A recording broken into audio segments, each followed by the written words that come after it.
ব্যথা এসেছিলো যে আমাকে সকালে ডাক্তার বাড়ি পয়লা বৈশাখটা ভালো করে কাটাতে পারিনি, আমাকে ডাক্তার বাড়ি যেতে হয়েছিল।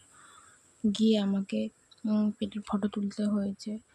পেটের মানে বাচ্চার মুভমেন্ট কমে গেছিলো তাতে। আর তারপরে জানা গেছে যে আমার মানে থাইরয়েড না আয়রন এত শরীরে কমে গেছে যে আমাকে ইঞ্জেকশান নিতে হবে। একটা নয়, দুটো নয়, তিনটে ইঞ্জেকশান নিতে হবে আর হাসপাতালে ভর্তি থাকতে হবে।